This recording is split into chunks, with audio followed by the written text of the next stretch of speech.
सदर मुमलिकत आरिफ अलवी ने कहा है कि इंतखाबात शायद मौजूदा बहरानों से निकलने का बेहतर हल है। स्टेक होल्डर से बातचीत कर सकता हूँ, इसके लिए मेरे दरवाजे खुले हैं। इस हवाले से बेहतरी भी हुई है। कुछ ले और देकर ये मामला निपटाना चाहिए। 1-2 महीने इधर उधर कर लेने में हर्ज नहीं। दुनिया का इमरान खान के साथ में गुफ्तगू कर रहे थे और उनका कहना था कि आर्मी चीफ के एक्सटेंशन के हवाले से सवाल पर सदर का कहना था कि अच्छे मैंडेट के साथ सारे फैसले होना तो अच्छा है। This बहरान to manage is the intellectual political बहरान। इंतखाबात शायद एक बेहतर हल है इन बहरानों से निकलने का। कौम को भी क्लियर लीडरशिप चाहिए। कॉन्स्टिट्यूशनल हेड ऑफ स्टेट हूँ मैं, तो लिहाजा मैं लोगों के साथ जो स्टेक होल्डर्स हैं उनके साथ गुफ्तगू करके और उनके सामने बातचीत रख सकता हूँ और रखता रहा हूँ। मगर खाका जो है ना, वो सब मिलकर किसी चीज़ पर इत्तेफाक करेंगे। मुझे इस बात का भी डर है कि कहीं माशी बहरान इस लेवल पर ना चला जाए कि लोग ऑन द स्ट्रीट्स आएँ और फिर पाकिस्तान की हुकूमत को मुख्तलिफ कॉम्प्रोमाइज़ करने पड़े। आपस में गुफ्तगू होना, आपस में कोई मोडालिटी तय हो जाना, इसके लिए मेरे दरवाजे भी खुले हैं और मैं समझता हूँ कि कौम के अंदर इत्तेफाक का रास्ता यही है। कुछ गिव एंड टेक कर चंद महीने इधर चंद महीने उधर करके इस मामले को निपटाना चाहिए। कुछ बेहतरी हो गई है, मगर जब रंजिशें दूर ले जाती हैं तो करीब आने में भी टाइम लगता है। अपनी कोशिशें जारी रखे हुए हूँ, मगर उसका इजहार ज़्यादा नहीं कर सकता। नए प्राइम मिनिस्टर आए हैं, उनके साथ भी मेरी हैं। सारे स्टेक होल्डर्स कहीं ना कहीं कुछ कोशिश कर रहे हैं, तो मैं बड़ा ऑप्टिमिस्टिक हूँ। लीडरशिप पर भरोसा है कि इसमें से वो रास्ता निकालेंगे, क्योंकि पूरी कौम मुंतज़िर है इस बात की कि कम से कम कोई अरेंजमेंट, कोई अग्रीमेंट आपस में हो जाए। वज़ीर आज़म शहबाज शरीफ ने कहा है कि इक़्तिदार संभाला तो सर मुंडवाते ही औले पड़ गए। इधर देखते हैं तो कर्जा, उधर देखते हैं तो कर्जा। साबिक़ हुकूमत मईशत को तबाही के धाने पर छोड़ के गई। IMF ने नाक से लकीरें निकलवा दी। किसी दोस्त मुल्क के पास भी जाएं तो वो कहते हैं मांगने आए हैं। वो इस्लामाबाद में तकरीब से खिताब कर रहे थे। ने हुकूमत संभाली तो जिसे कहते हैं कि सर मुंडाते ओले पड़े। पाकिस्तान खुदा न खास्ता तकरीबन माशी डिफॉल्ट के दहाने जा पहुंचा था। महंगाई अपने अरूज पे है। वो जो IMF के साथ एक मुआहदा हुआ था, उसकी पासदारी नहीं की गई थी और उसको बुरी तरह उसकी धज्जियां बखेरी गई थी।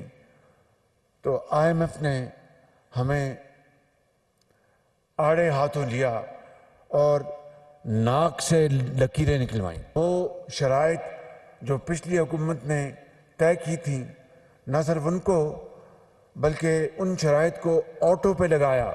ज़रूर मुल्क में एक ऐसा वक्त आया कि नज़रिया ज़रूरत भी यहाँ पर दरियाफ्त किया गया। इधर देखते हैं तो कर्जा, इधर देखते हैं तो कर्जा, उधर देखते हैं कर्जा, पीछे देखते हैं कर्जा। आज हम किसी दोस्त मुल्क में जाते हैं तो वो कहते हैं ये आए हैं मांगने के लिए। टेलीफोन किसी को करते हैं तो वो समझते हैं ये मांगेंगे हमसे। पंजाब हुकूमत का डिजास्टर मैनेजमेंट और सैलाब से मुतासर इलाकों में बहाली के लिए नई गाड़ियां खरीदने का फैसला। वज़ीर आला चौधरी परवेज़ इलाही ने कहा कि 2004 में लाई एम्बुलेंसेस अब तक चल रही हैं। इसके अलावा इमदादी सरगर्मियों के लिए गाड़ियां लाई जाएंगी। वह दुनिया न्यूज़ के प्रोग्राम ऑन द फ्रंट में गुफ्तगू कर रहे थे। 4 में मैंने जो गाड़ियां ली थी, शहबाज शरीफ ने अपने ये 22 साल के बाद भी वो गाड़ियां अब बिल्कुल खत्म हो गए, वो खड़ी हैं। अब मुझे बताएं कि एम्बुलेंसेस की गाड़ियां मैंने ली हैं खुद अब, और जो गाड़ियां पेट्रोलिंग पोस्टों की हैं वो मैंने खुद ली हैं। वहां तक पहुंचने के लिए सेक्रेटरीज कैसे जाते? बसों पे जाके जहाँ वहाँ सैलाब आता है, यहाँ जहाँ आफत आती है वो काम कर रहे हैं। काम रुक गए थे। हमारी तो पेट्रोलिंग पोस्टों की जो गाड़ियां, पुलिस को गाड़ियां मैंने अब लेके दी है। जबकि दूसरी जानिब वज़ीर पार्लिमानी अमूर पंजाब राजा बिशारत का कहना है कि गाड़ियों की खरीदारी प्रोटोकॉल के लिए नहीं बल्कि रिलीफ के लिए है। सूबाई हुकूमत इमदादी सरगर्मियों के लिए गाड़ियां खरीदती है। विफाक के मुकाबले में पंजाब की काबीना सबसे छोटी है। ऐसा कुछ नहीं करेंगे जिससे वसाइल ज़ाया हों। वो दुनिया न्यूज़ से गुफ्तगू कर रहे थे। कोई अफसरान के इस्तेमाल के लिए या कोई हमारी जो पॉलिटिकल लोग हैं इलेक्टेड उनके लिए गाड़ियां खरीदी गई हैं। ये गाड़ियां जो हैं इनमें हेड गाड़ियों का दिया गया है, लेकिन इसमें एम्बुलेंसेस भी खरीदी गई हैं, डिजास्टर मैनेजमेंट के लिए भी गाड़ियां खरीदी गई हैं, और जो फ्लड अफेक्टेड एरियाज में पहले काम हो रहा था रेस्क्यू का, अभी हमने उन एरियाज में रिहेबिलिटेशन का काम शुरू किया है, और जो लोग रिहेबिलिटेशन का काम कर रहे हैं उनको ट्रांसपोर्ट होगी उनके पास तो वो काम करेंगे। एक मिसकंसीव किया जा रहा है कि शायद ये गाड़ियां खरीद कर तो ये रकम उधर खर्च की जा रही है। ये टोटल रिलीफ के हेड में ही सारी चीजें जाती हैं। हमारी कैबिनेट जो है वो सबसे छोटी कैबिनेट है। हमारे मुकाबले में फेडरल गवर्नमेंट की कैबिनेट तकरीबन इस वक्त 70 बंदों को क्रॉस कर चुकी है। मैं समझता हूँ कि हम उस तरह का कोई कदम नहीं उठा रहे कि जिससे हमारे वसाइल जो है जाया हों। वज़ीर आला सिंध मुराद अली शाह ने कहा है कि पूरा मुल्क सैलाब में डूबा हुआ है और पीटीआई को इलेक्शन की पड़ी है। बैरून मुल्क से आने वाली इमदाद पीडीएमए और पाक आर्मी के जरिए मुतासरीन में तकसीम की जा रही है। कुछ अफराद बिला वजह प्रोपेगेंडा कर रहे हैं। वो कराची में न्यूज़ कॉन्फ्रेंस कर रहे थे। फेडरल गवर्नमेंट से भी बात की, जब मैंने यूएन सेक्रेटरी जनरल को ब्रीफिंग दी थी, उनसे भी बताया था कि हमें मेजर चंक वही चाहिए। लोगों को घर बना के देने हैं और इंशाल्लाह ताला बना के देंगे। मुझे पता है कि घर 2 महीने में नहीं बन सकते, लेकिन लोग अपने घर 2 महीने में जाएंगे इंशाल्लाह। 2 महीने के अंदर अंदर मेजर सब नहीं तो मेजॉरिटी आपकी जाएगी। 2 महीने बाद सर्दियों का मौसम आएगा तो हमने वो प्रॉपर ब्लैंकेट्स और वो भी अरेंज करने। इस वक्त तो ब्लैंकेट की जरूरत नहीं है। तो ये सारी चीजें प्लस इंफ्रास्ट्रक्चर के लिए साइड बाय साइड ये सब काम हो रहे हैं और इंशाल्लाह ताला इनको पूरा करेंगे। जो फॉरेन एड जो भी आ रही है वो एनडीएमए ठीक है, और ये एनडीएमए का काम है। वो एनडीएमए लेगी और एनडीएमए उसको डिस्ट्रीब्यूट कर रही है थ्रू दी आर्मी नेटवर्क। तो इसमें कंट्रोवर्सी की कोई बात ही नहीं है। ये बड़े सूबे का इसमें कोई कसूर नहीं है। कसूर एक सियासी जमात का है जिसकी जहनी हालत के वो उनका दिमाग दुरुस्त नहीं है। जो लोग इधर तरस रहे हैं और ये इनको सोशल मीडिया कैंपेन की पड़ी है। आज सुबह भी मैं देख रहा था एक अरस्तु जो होते थे, बात होती है कि इलेक्शन करा लो। मैं कहता हूँ कि मैं या तो शायद एक डरावना ख्वाब था जो मुझे आया हुआ है कि ये पूरा मुल्क डूबा हुआ है पानी में, इसलिए टीवी तो ये नहीं दिखा रहा मुझे। ये हैवान है, हैवानों से क्या गुजरे हैं। तो सैलाब ज़दगान के लिए अमेरिका, सऊदी अरब और मुत्तहिदा अरब अमारात से मज़ीद इमदादी परवाज़ें कराची एयरपोर्ट पहुँच गई। सूबाई वज़ीर सईद गनी ने सैलाब ज़दगान के लिए अमरीकी इमदादी तैयारे का सामान वसूल किया। मुत्तहिदा अरब अमारात की तरफ से 23वीं और 24वीं परवाज़ कराची पहुँची। अमाराती एयरफोर्स के तैयारे इमदाद लेकर एयरपोर्ट पहुँचे, जहाँ दुबई हाउस अमले, मुत्तहिदा अरब अमारात, रेड क्रिसेंट के सरबराह, एनडीएमए और पाक फौज के अफसरों ने इस्तकबाल किया। सऊदी अरब से दूसरी इमदादी परवाज़ कराची पहुंची। इस मौके पर सऊदी सफ़ीर, काउंसिल जनरल, एनडीएमए नुमाइंदों समेत दीगर भी मौजूद थे। अब तक दुनिया भर से 64 इमदादी परवाज़ें सैलाब ज़दगान के लिए कराची पहुंच चुकी हैं।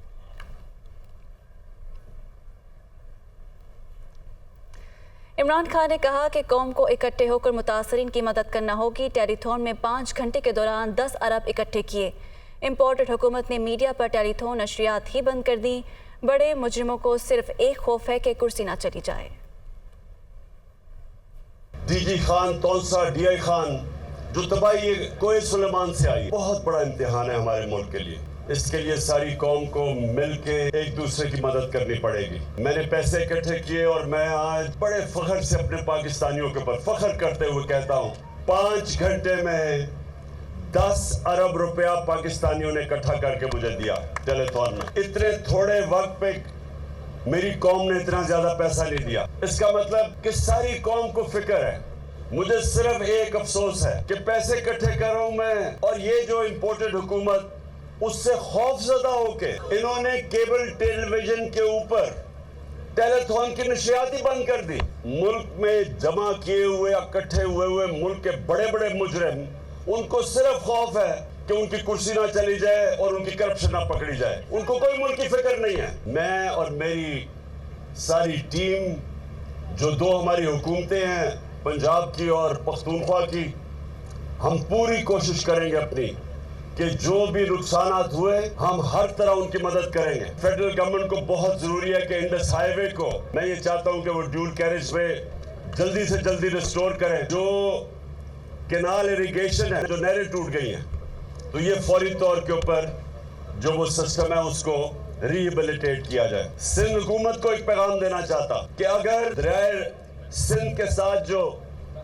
राइट बैंक आउटफॉल कैनाल है 20 साल से बन रही है, 7 तक वपडा ने 2020 में वो नहर मुकम्मल कर ली है, उससे आगे लेके जानी थी सिंध हुकूमत ने, वो अभी तक नहीं उसके ऊपर काम हुआ। अगर वो राइट बैंक आउटफॉल कैनाल काम कर रही होती तो ये इतनी तबाही ना आती सिंध के अंदर। और सीएम पंजाब को रिक्वेस्ट करूंगा कि इसको फौरी तौर पे तौंसा को एक डिस्ट्रिक्ट अनाउंस करें। रहनुमा मुस्लिम लीग नून अज़मा बुखारी का कहना था कि 70% मुल्क सैलाब में डूबा हुआ है। तहरीक इंसाफ की पूरी तवज्जो ज़मीनों पर कब्जे की जानिब है। रावी प्रोजेक्ट में हुकूमत पंजाब ने ज़मीनें अपने नाम करा लीं। फसलों पर बुलडोज़र चलाए जा रहे हैं, फसलें तबाह की जा रही हैं। ज़मीनों पर कब्जे सुप्रीम कोर्ट के अहकामात की खिलाफ वर्जी है। पंजाब में ग़ज़ाई क़िल्लत के खदशात हैं जिसे नज़रअंदाज किया जा रहा है। एक तरफ मुल्क में सैलाब है, आपका 70% मुल्क जो है वो सैलाब में डूबा हुआ है, और पहले ही जो सब्जियां हैं, आपकी जो फूड बास्केट है उसमें कमी हो रही है। और दूसरी तरफ ये है कि इमरान खान साहब जो है उनको खुद नहीं पता कि उनकी पंजाब की हुकूमत कितने दिनों की मेहमान है, लेकिन उनकी पूरी तवज्जो इस चीज़ के ऊपर है कि फटाफट ज़मीनों पे कब्जे कर लो। अब आज की हालात ये है कि अर्बन प्रोजेक्ट जो है, ये रावी अर्बन प्रोजेक्ट, इसने जनवरी 2022 में, इसी साल जनवरी के अंदर सुप्रीम कोर्ट ऑफ पाकिस्तान में सारे मुतासरीन जो है वो गए, और वहाँ पर सुप्रीम कोर्ट ऑफ पाकिस्तान ने स्टे ऑर्डर जारी किया इस प्रोजेक्ट के ख़िलाफ़। स्टे ऑर्डर कहा कि जब तक आप कॉम्पनसेशन तमाम लोगों को नहीं दे देते, जब तक तमाम लोगों के तहफ़्फ़ुज़ात दूर नहीं होते, आप इसके ऊपर कोई काम नहीं कर सकते। हमारे साथ बहुत सारे MPs हैं जिनकी ज़मीनें जो है वो इसके अंदर आई हैं, और किया क्या है कि खुद ही हुकूमत पंजाब ने तमाम मालिकान जो है उनसे पूछे बगैर तमाम ज़मीनों को अपने नाम करवा लिया है। और अपने नाम करवाने के बाद अब जुल्म ये है कि उन ज़मीनों के ऊपर जहाँ सब्जियाँ काश्त की गई थी, जहाँ पर फसलें काश्त की गई थी, वहाँ पर अब बुलडोज़र चलाए जा रहे हैं। उधर कराची में स्ट्रीट क्राइम की बढ़ती हुई वारदातों के खिलाफ जमात इस्लामी सड़कों पर निकल आई है। रीगल चौक पर एहतजाज किया। हाफिज नईमुर रहमान ने अमन व अमान की बिगड़ती सूरत हाल का जिम्मेदार सिंध हुकूमत को ठहरा दिया है। कहा सिंध हुकूमत को अपना किबला दुरुस्त करना होगा। चोरी और डकैती की वारदातें खत्म ना हुई तो एहतजाज का दायरा मजीद वसी किया जाएगा। अब मजीद ये जुर्म की सरपरस्ती और मुजरिमों को पालकर हमारे माओ बहनों को और बच्चों और नौजवानों को लूटना और उनको उनकी चीजों से और जान से महरूम करना, अब ये राज ज्यादा देर तक नहीं चल सकता। तुम्हें अपना किबला दुरुस्त करना होगा, वरना इंशाअल्लाह आज जिस तरह ये 15-20 मुकामात पर शहर में एहतजाज हो रहा है, इसका दायरा भी वसी करेंगे और इसमें इंशाअल्लाह अवाम की शिरकत भी बढ़ती चली जाएगी। फिर हम IG ऑफिस का भी घेराव कर सकते हैं और फिर हम तमाम लॉ इन्फोर्सिंग एजेंसीज के सामने भी खड़े हो सकते हैं। हालात काबू से बाहर हो, उससे पहले मुजरिमों को कंट्रोल किया जाए।